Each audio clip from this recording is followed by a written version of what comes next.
The OYO state government has set up an emergency operations center to cater to the well-being of victims of the explosion. The team, headed by Governor Seyi Makinde, comprises medical, security and data gathering operatives. Makinde said that search and rescue will continue until all life within the perimeter of the incident is accounted for.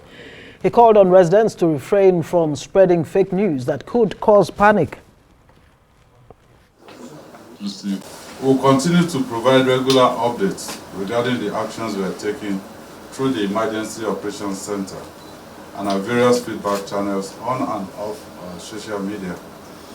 The further update we can provide at this time is that we have information regarding the company that was using that residence to store explosives. Rest assured that all that were involved directly and indirectly in bringing this tragedy upon us will be brought to book. I received a call from Mr. President. I want to specially thank him. He has approved that the National Emergency Management Authority be on ground, and I can confirm they are already on ground, working with us locally here. And he also gave his condolences, to the people that have lost loved ones in this unfortunate incident. Now let's cross live to Ibadan and speak to our correspondent, Olutayo Famous Call. Olutayo, it's been a busy one for you and the crew there. Help us with an update on the situation at the moment tonight.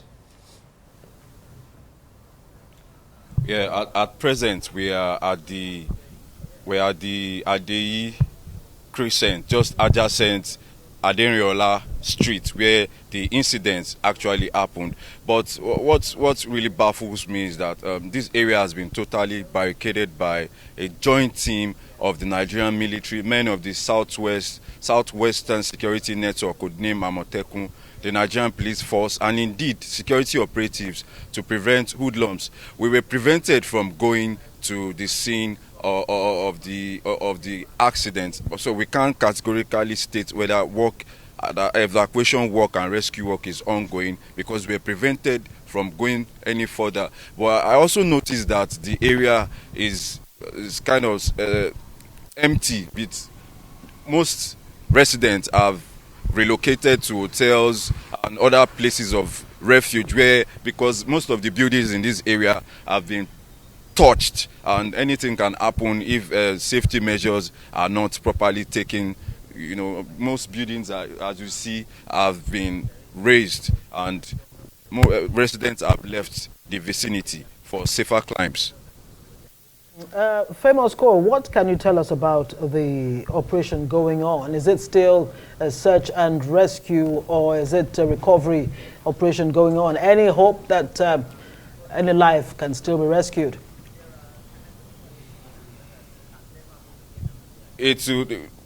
Of course, residents and family members are optimistic that those who are still searching for their loved ones, that they will come out of the rubble alive, and all hope is not lost. Hope can never be lost for family members who have not seen their loved one in the last 8 hours. So everybody's keeping their fingers crossed, and everybody's being optimistic.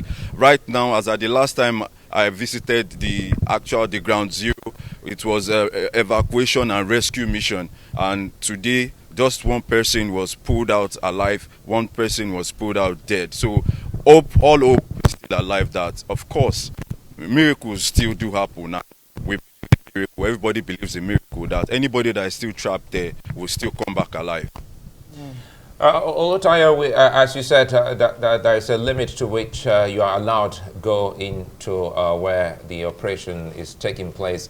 How is it happening? Do they have earth-moving equipment, or is it being done manually by the team? 4 earth-moving equipment have been deployed to ground zero, to the location, and they've been working since 11 a.m. today. And they are still there, as at the time I left this place around 5 p.m. But I can't categorically state whether the evacuation work is ongoing now, the rescue mission is ongoing now, because we were prevented. But I can tell you categorically that we have about 4 or 5 earth-moving equipment that have been working tirelessly to ensure that no life is wasted at that scene, and all the hopes are not lost. As I'm talking to you right now. Unfortunately, we seem to be having an audio challenge there, but let's just put this in very quickly. Yesterday, Olutaya, when the story broke, one of the eyewitnesses there complained about the poor or shoddy emergency response. What can you tell us about that? Was there any kind of improvement, or has there been any since this unfortunate incident? Immediately the sad occurrence happened at about 8 p.m. Tuesday. It took just about an hour before rescue or responders, first-time responders, came to the scene. But after that 1 hour, it was total deployment. Security agents came on board. The Nigerian First Aid, they came on board. The OYO State Emergency Services, they came on board. And it has been sporadic. It has been ongoing ever since. And the rescue mission has been non-stop. They've been trying their best to ensure that all lives, residents in Aderiniola Close are accounted for and no one is left behind. So I can confirm to you that they've tried their best, but all hope, like I say, is not lost. They still believe that whoever is left in that scene will be accounted for. Olutaya Famous Call, thank you very much. Man on the ground there in the Bodija area where this unfortunate explosion happened. Of course, we're told that the governor has, begun a manhunt for those responsible for this. We'll keep an eye on it, of course.